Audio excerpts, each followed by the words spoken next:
Hi, everyone, and welcome to this episode of the Define Tomorrow podcast. Today, I'm your host, Megan Warren, and I'm joined by Barry Coombs.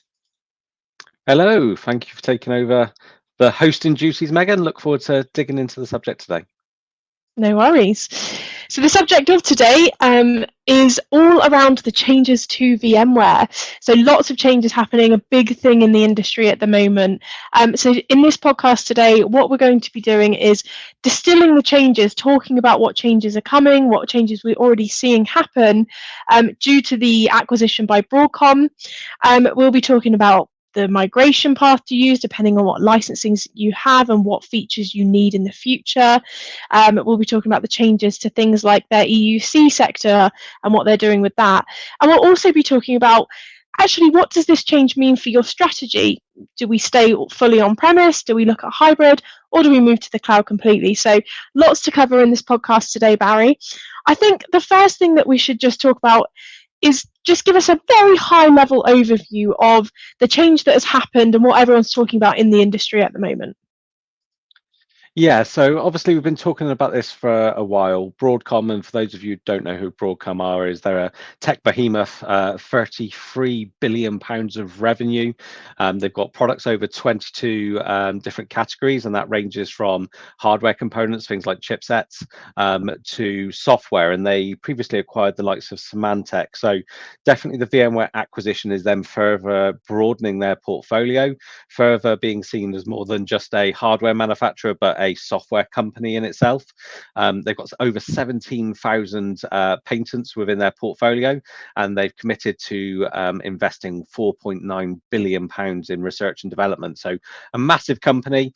The acquisition by VMware completed, I think it was sort of the beginning of December last year, and we've been in a period where they have been implementing their strategy to bring VMware into the portfolio. Very quickly, we saw branding change to be VMware by Broadcom. This isn't like previous acquisitions of VMware that we've seen by like EMC and Dell. This is fully being made part of Broadcom from that perspective. So there's been lots of changes within staffing. Sadly, some people leaving from VMware, rationalization of portfolio, the VMware EUC division. So any technologies like Horizon, Workspace ONE, and also AirWatch have now been spun off into a separate organization. They've recently come out with their name called Omnissa. At the moment, I'm told that there are no changes for those of you utilizing those technologies, but we can dig onto that a little bit more in a moment. But one of the biggest changes that we're hearing is changes to the licensing and the way that you will be paying for utilizing your VMware platforms moving forward.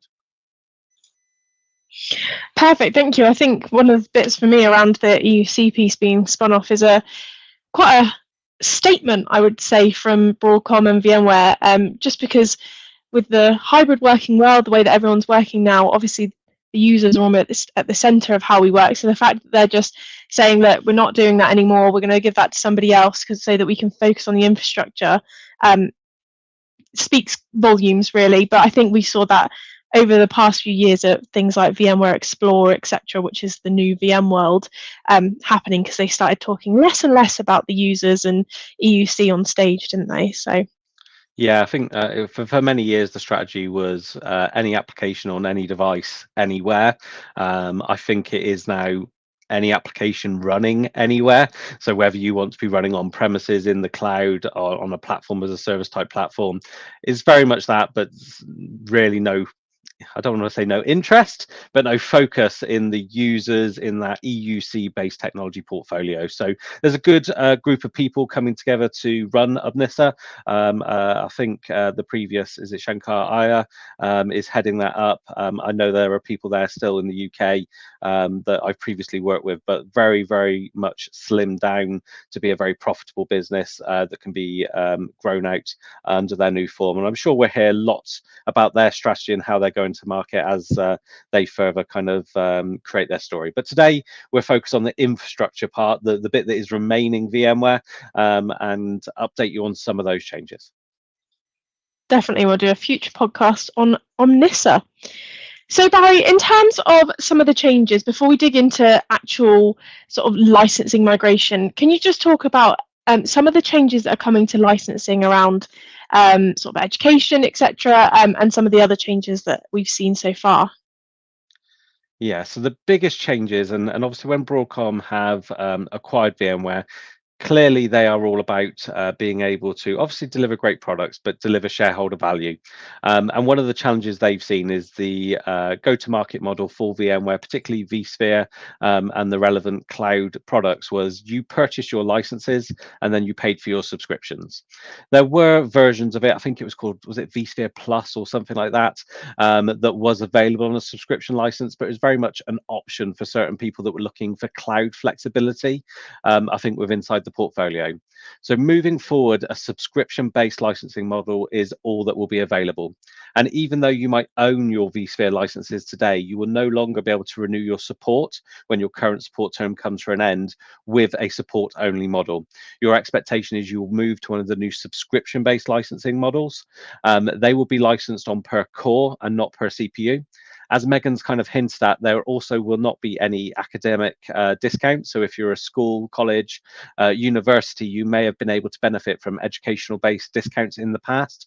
Those are no longer being offered and no longer available. So you are going to need to understand what these costs are going to look like. The way that it is also packaged is changing in some circumstances, and we'll come to some examples of that. And as I've already mentioned, moving forward, the EUC part of it won't be via VMware, that would be via Obnissa. But please continue to come to people like Cascade to understand what that migration path looks like and what's going on. And when we have more information on that, we'll be able to keep you updated. Perfect, thank you. And I think that segues really nicely into those migration paths, and as you said, the different packages that people will be needing to look at and potentially change their strategy depending on that. But for now, if we talk about the changes that are coming to those packages, and depending on what licenses you currently have, what you still need in the future, what that migration path might look like for you if you do decide to sort of stay with VMware by Broadcom and use their services and their packages still. So one of the things that Broadcom has done is really look to rationalize the portfolio, make it a lot easier to purchase in terms of there being less options on the table, which obviously also makes it easier to sell. We know that they've spun off that EUC division. So we're seeing that moving forward, there are going to be four main SKUs, four main options available to people. These are vSphere Essentials Plus starting at the bottom. So no more vSphere Essentials, it's worth noting. We then have vSphere Standard, vSphere Foundation, and VMware Cloud Foundation. So we've got four SKUs there. The obvious missing one is Enterprise Plus. I think the Enterprise and Advanced options haven't been around for some time. So these are the four main SKUs that are available, with a few bolt-ons then available for the vSphere Foundation and the VMware Cloud Foundation SKUs. So what we can do is go through what the likely migration paths will be, what the suggested migration paths would be, and this might help you to understand where you're going to be going. So the first thing I would highly recommend that you do is log into the VMware Partner Portal or speak to your VMware partners like us at Cascade and understand when your support is due for renewal.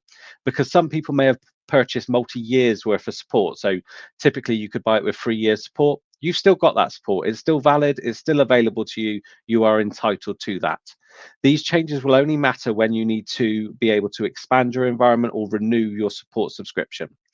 So today, if you're using the free hypervisor, the VMware Essentials version or Essentials Plus, VMware are suggesting that you're going to migrate to the vSphere Essentials Plus package option, which I'll go through the details of what that includes in a moment. The easiest one is if you're using vSphere Standard today, you're going to continue using vSphere Standard moving forward. Then if you have solutions like Enterprise Plus, Enterprise, vSphere for Desktop, or vSphere Scale Out, that's not a version I'd heard of personally, then you're going to be looking to go into a vSphere Foundation SKU, or the alternative option, obviously, there is going to be the VMware Cloud Foundation or the vSphere Cloud Foundation. So let's go through all of those options. Let's talk about what's included inside of those, so you understand kind of what you may be or may not be getting. So first of all, vSphere Essentials Plus It includes the VMware vCenter, as it has always done. It includes the vSphere hypervisor, which includes up to 96 cores worth of licenses. You'll get vMotion for those VMs, being able to move your VMs live whilst they're running from one host to another. HA, high availability. If one host fails, the VM will pop up elsewhere. And you can also leverage vSphere replication to replicate a VM from one location should you need it. In the VMware vSphere Standard Edition, you get the vCenter Standard. You are licensed per core with a minimum of 16 cores per socket. And you get the vSphere hypervisor with vMotion and HA and vSphere replication, as we've already mentioned. The vVols storage technology, the vCenter hybrid linked mode, which is really useful if you've got multiple virtual environments and you need to bring them together for ease of management. Storage vMotion, the ability to move a VM live from one storage location to another storage location. You get fault tolerance, the ability to be able to offer enhanced protection should a VM fail for up to 2 vCPUs per VM. And you get EVC. So this is the enhanced vMotion compatibility. This is really useful if you've got hosts of different ages.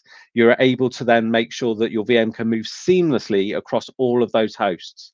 Now, interestingly, and I need to find out some more details on that, EVC is not mentioned under Essentials Plus, and it was previously available. This might affect you if you've got hosts over multiple different generations, or you're looking to introduce or refresh your hosts. So that is something worth finding out a little bit more. Up at the next level then, so if you're at that Enterprise Plus level, you're going to be looking at vSphere Foundation. So you're going to get your vSphere standards, you're going to get license per core, so you've got to get the right number of cores with a minimum of 16. You're getting the Araya Suite standard, so this is what used to be called VMware vRealize operations to monitor the health and do proactive alerting inside your environment. You're also going to get Tanzu Kubernetes grid service for vSphere for those looking to run containers. You get a taster version of vSAN. You're only getting 100 gigabytes per core on there, but it will get you started, allow you to dabble with the technology, and then you can enhance it if you need to.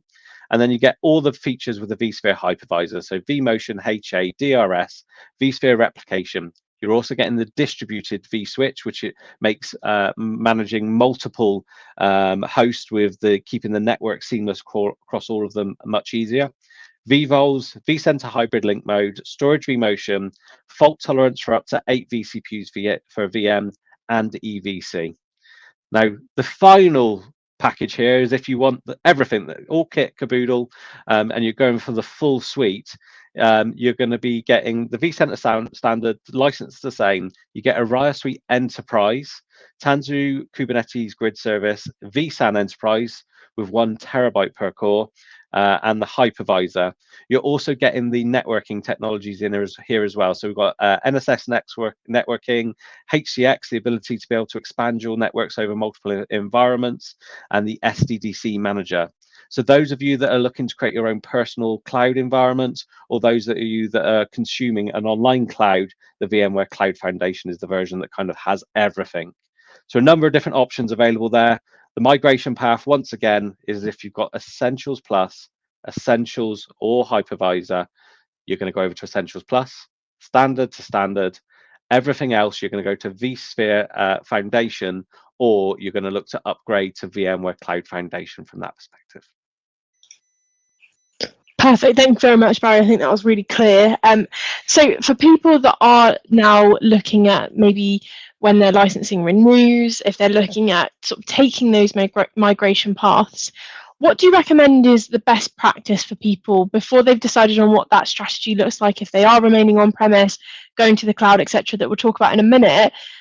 What do you just recommend people do to start understanding what they already have, what they need, and what those packages might look like for them if they stay with VMware? So I think it's important to mention we're not just seeing a change in pricing, we are, or the way you license it, we are seeing a change in pricing as well.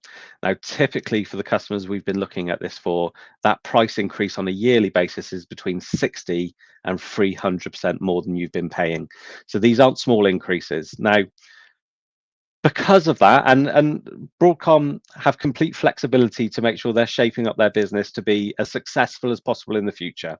So I do have some level of understanding, but equally, in times when budgets are very tight at the moment and people are considering what to do, you will also want to use this as a time to consider what is the right strategy for you and your business.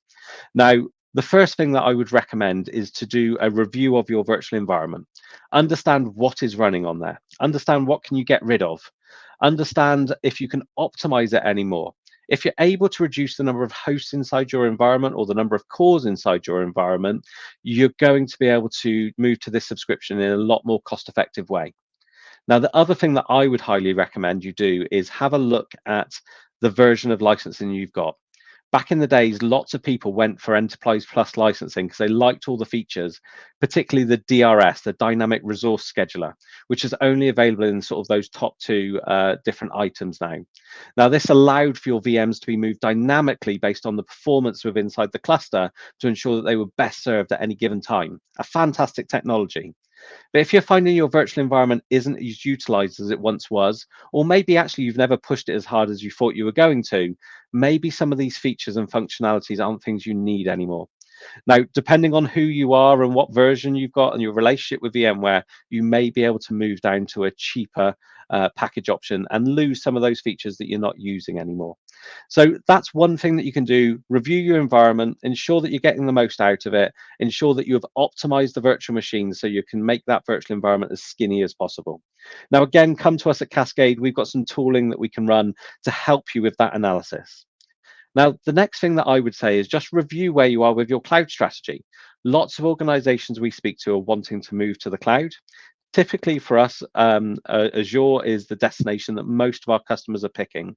If you're heavy on the developer side, or maybe a very large organization, maybe you're also looking at AWS as well. But us here at Cascade, we specialize in that VMware and the Azure journey from that perspective. So again, run through those virtual machines, run through the workloads inside your virtual environment, and mark down what is the future like for that workload.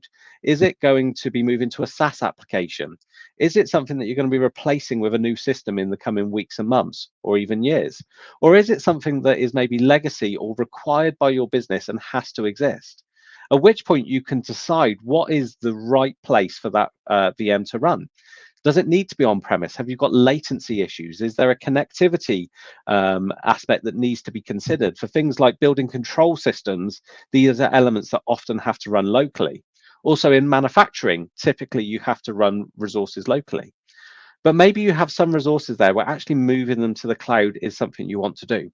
Now, VMware offer multiple ways of doing that. You've got the VMware Azure-based solution, which allows you to run VMware in the cloud, and you've got VMware on AWS that allows you to run VMware in the cloud, and that would be those top versions of the cloud-based technologies. Often, these are the easiest ways to move your VMs to the cloud quickly. But I've got to say, from my perspective, it is probably one of the more expensive ways. You have to pay for the underlying infrastructure, for the VMware licensing, and the service that is used to manage that. And while this really does work for some customers that need to move quickly to the cloud, typically it's not a solution with our customers, that small to medium size, that we see lots of people moving forward with. So typically a native Azure migration would be the way that you'd be looking to go. And there are fantastic technologies like vSphere, like Arc for vSphere, the ability to be able to manage your VMware environment inside of Azure. Or there are new complementary technologies where you could even look to move from VMware, like Azure Stack HCI, that allows you to run a bit of Azure technology in your data center, starting at a single host.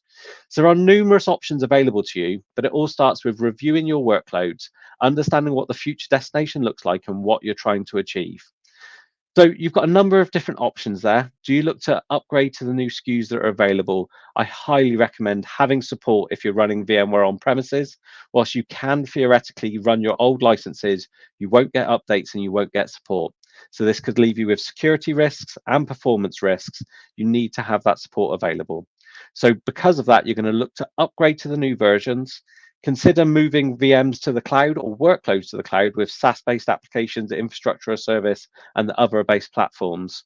Or consider a hybrid strategy of a mix between the two, where you can cut down your VMware infrastructure or move to something like Azure Stack HCI whilst running some workloads in the cloud as well. Perfect. Thank you very much, Barry. And I think the main thing here is everybody's journey is going to be different, whether you decide to stay on VMware, go to a hybrid cloud strategy, or go full cloud. It really depends on what your business requires, when it requires it as well, and what that licensing that you've currently got looks like as well. So if you had to give someone a piece of advice as their next step, what would you recommend their next step is due to these changes and how that may impact their organisational strategy and the technology that they have in-house at the moment? So the first step, as much as possible, is to make sure you understand where you are today and what those upgrade costs are likely to be. Work with your account managers, with your partner like Cascade, to understand what they're going to be, to assess what needs to change with your IT budget. These can have massive effects on what you're going to need to expend on your IT budget. The very next step is to make sure you have a strategy available to you that you are working towards. Because even if you're going to renew at the higher licensing cost this year, is that what you want to do for the next 2-3 years from that perspective? And for some organizations, yes, it is 100% the right strategy to do, and you need to make sure that you're leveraging all the technologies that you'll have access to when you do that. But second of all, is maybe it's time to kind of put your foot down on the accelerator of your cloud migration and come up with a 6-month, 1 year, 2 year transition strategy from A to B. And we do hybrid cloud workshops to help you look at that, to assess the workload you've got today and help you come up with that strategy, all free of charge for our customers. So feel free to reach out to us or your Cascade account manager. Perfect. Thank you very much, Barry. Yeah, I was going to mention our hybrid cloud workshop, but you beat me to it. So if anybody does want to book a hybrid cloud workshop with Cascade, check out our website and you'll be able to book that online. Perfect. Well, I think that was a really good overview, Barry. Hopefully that's given people a lot of clarity in terms of the changes that are coming, what we're seeing in place. Is there any other information that you feel people should know about the changes around licensing, quoting, anything like that, that they may need to know on their sort of VMware and infrastructure journey at the moment? No, I think from my side, I think you can rest assured that VMware is in a safe pair of hands. All of these changes, whilst they might seem unappealing when we're talking about changes in licensing and pricing costs, are all about delivering a stable business for VMware and Broadcom. They are putting that investment in, over £4 billion worth of investment, I think was mentioned, to make sure that it is a maturing product that is there to support you in the future. But I think just as VMware and Broadcom are considering their strategy, now is the time to consider your strategy. Make sure you understand the destination you're heading to and put those mile markers in to make sure that you're kind of evolving as time goes by. Perfect. Thank you very much, Barry. Thank you, everybody, for listening. Hopefully you found this episode really insightful in terms of the changes that are happening and that we're seeing coming in at the moment. As Barry's mentioned, please reach out to Cascade or your account manager or book a hybrid cloud workshop if you need any support or just want to talk to us about what your strategy looks like moving forward. We'd be more than happy to help. Thank you very much, Barry, for all that information. Thank you, everybody, for listening, and we look forward to seeing you on the next podcast.